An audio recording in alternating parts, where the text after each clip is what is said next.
Okay, so in this particular video, we're going to discuss the types of equations. Whenever we write a chemical reaction, so we can write it in a bunch of different ways. So we have word equations. In the word equation, we just describe the reaction and name the substances. So you basically spell out the whole chemical reaction. So yeah.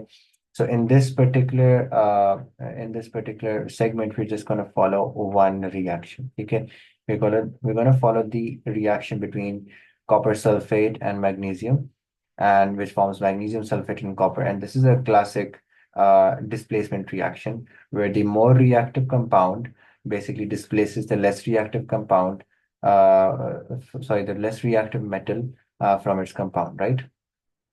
So the word equations in the word equation you just describe the reaction and basically you just spell out the whole thing. So copper sulfate, you'll write copper sulfate actually, and then magnesium pura likhenge, and that will form magnesium sulfate and copper. So you just name all of the compounds that are formed during that chemical reaction.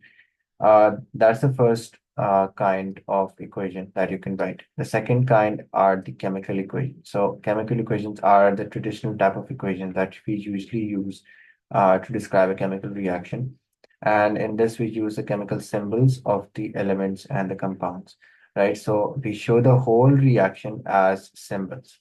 So we have copper sulfate written as the CuSO4, Mg, and MgSO4 for magnesium sulfate, and then we have copper.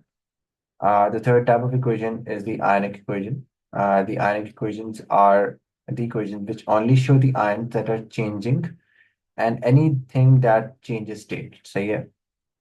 So in these type of equations, which we'll focus on today, in these type of equations, we just write the ions that are actually taking part in the reaction. Okay, and also the ions that are undergoing a change of state. Okay, so ionic equation number one, the ionic equation includes the ions which are taking part in the reaction. Okay, taking actual part. Excuse me for the spelling. So taking part in the reaction. And number two, it also includes all of the elements that are actually undergoing a change in state. So ये उनको भी हमने include करना होता है इसके अंदर. We'll also talk about how to form ionic equations from simple reactions which involve ionic compounds. So number two, they also include the elements which are undergoing the change in state. Okay, so the change in the state. Now, from ionic equation, so basically ionic equations are just, a derivative of chemical equations, okay?